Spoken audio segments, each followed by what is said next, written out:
جب بھی میں بھائی کے اس کے بارے میں سوچتی تو میرا جسم کانپ جاتا، میرے اندر ایک عجیب سی کیفیت طاری ہو جاتی، میں جوش میں آ جایا کرتی تھی۔ کچھ دن کے بعد ہوا یوں کہ میرے سب گھر والے ماموں کے ہاں شادی پر گئے ہوئے تھے۔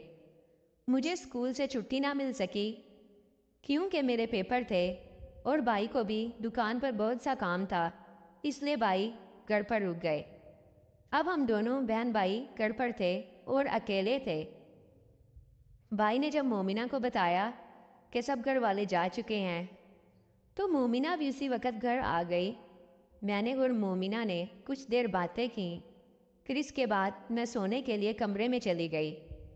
میں کافی تھک چکی تھی، اس لیے میں گہری نیند میں سو گئی۔ مومنہ اٹھی اور میرے بھائی کے کمرے میں چلی گئی۔ تقریباً آدھے گھنٹے بعد جب میری آنکھ کھلی تو مجھے بھائی کے کمرے سے ایک آواز آئی۔ میں اٹھی اور کمرے کی جانب چلنے لگی۔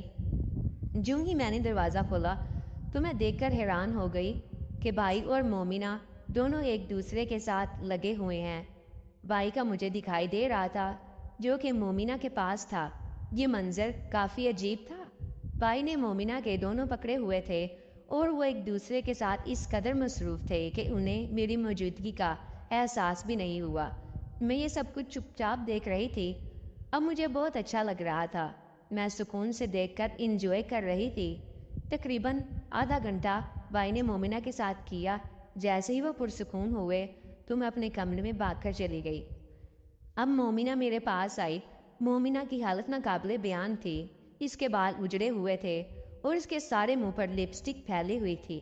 میں نے مومنہ سے کہا، تمہیں کیا ہوا ہے؟ تم نے اپنی کیا حالت بنا لی؟ تو وہ کہنے لگی، تم ابھی چھوٹی ہو، تمہیں اس کا علم نہیں۔ یہ کہنا تھا کہ مومنہ نے اپنی حالت درست کی اور اپنے گھر چلی گئی۔ میں پوری رات اسی کے بارے میں سوچتی رہی اور میری کیفیت ناقابل بیان تھی۔ جب بھی میں اس پل کو اپنے ذہن کے اندر سوچتی تو مجھے ایک عجیب سی خوشی محسوس ہوتی۔ اس میں کوئی شک نہیں تھا کہ مجھے بھی وہ سب کچھ چاہیے تھا جو مومنہ کر رہی تھی۔ یہ سوچتی سوچتی میں سو گئی۔ صبح اٹھی، بھائی کے لیے ناشتہ بنایا اور بھائی دکان پر چلے گئے اور میں اپنی پڑھائی میں مصروف ہو گئی۔ رات کو موسم خراب تھا، بہت دیر تک تو آندھی چلتی رہی، پھر بارش ہونا شروع ہو گئی اور بارش اتنی زوروں سے ہوئی کہ میں اپنے کمرے میں بیٹھی ہوئی ڈر گئی۔ ہوا بہت تیز چل رہی تھی، اس لیے مجھے اب ڈر لگ رہا تھا۔ میں بھائی کے کمرے میں چلی گئی اور کہا، بھائی کیا میں آج یہاں سو سکتی ہوں؟ مجھے اپنے کمرے میں بہت ڈر لگ رہا ہے۔ بھائی نے کہا، ہاں سو سکتی ہو تم، یہ بھی بھلا کوئی پوچھنے کی بات ہے؟ یہ کہنا تھا کہ میں بھائی کے ساتھ ایک بیڈ پر لیٹ گئی۔ بھائی نے کہا، میرا سر بہت درد ہو رہا ہے، تم پلیز مجھے تھوڑا سا دبا دو۔ میں نے کہا، جی بھائی، جیسے آپ کا حکم۔ میں بھائی کے پاس بیٹھ گئی اور بھائی کا سر دبانے لگی۔ بھائی موبائل پر مومنہ سے واٹس ایپ پر بات کر رہے تھے۔ میں نے بھائی کو دبانا شروع کر دیا اور ساتھ ساتھ مومنہ اور بھائی کی چیٹ بھی پڑھ رہی تھی۔ اب کچھ دیر کے بعد بھائی کو نیند آ گئی اور بھائی سو گئے۔ میں نے کمرے کا دروازہ بند کیا اور کھڑکیاں بھی بند کر دی۔ اب میں سونے کی تیاری میں تھی۔ اب لائٹ بند کر کے میں سونے لگی تو اچانک میری نظر بھائی پر پڑی۔ بھائی نے پتلے سے کپڑے پہن رکھے تھے اور ان کپڑوں سے بھائی کا نظر آ رہا تھا۔ اب میری کیفیت بے قابو ہو گئی۔ میں نے خود کو سمجھایا اور بیڈ پر لیٹ گئی، لیکن اب مجھے نیند کہاں آنے والی تھی۔ اب میں نے کچھ دیر کے بعد اپنی کمر بھائی کے سینے کے ساتھ لگا لی۔ بھائی نیند میں تھے اور بھائی نے ایک ہاتھ میرے اس پر رکھ دیا۔ اچانک میری آنکھ کھلی تو جب میں نے بھائی کا ہاتھ اپنے اوپر دیکھا تو میں بہت خوش ہوئی، کیونکہ جو احساس مجھے ہو رہا تھا وہ شاید میں بھی بیان نہ کر سکوں۔ اب میں بھائی کے اور قریب ہو گئی اور بھائی کا وہ مجھے چاہیے تھا۔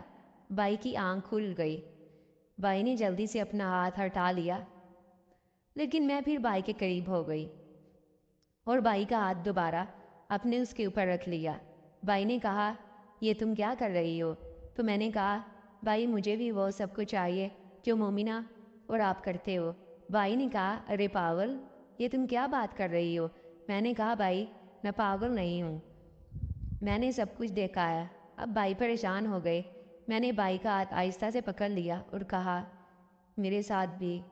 بھائی نے منع کر دیا تو میں نے کہا، میں گھر والوں کو بتا دوں گی۔ بھائی نے کہا، تم ایسا کچھ نہیں کرو گی۔ تو میں نے کہا، تو میں جو کہہ رہی ہوں وہ پورا کر دو۔ اب بھائی نے میری طرف دیکھا اور کہنے لگا تم ایسے نہیں مانو گی۔ میں نے کہا بہن بھی تو آپ کی ہوں۔ پھر اس اندھیری رات میں وہ سب کچھ ہو گیا جو برسوں سے میرے اندر چل رہا تھا۔ اب میں اور بھائی دونوں پرسکون ہو گئے اور سو گئے۔ یہ رات میری زندگی کی یادگار رہے گی۔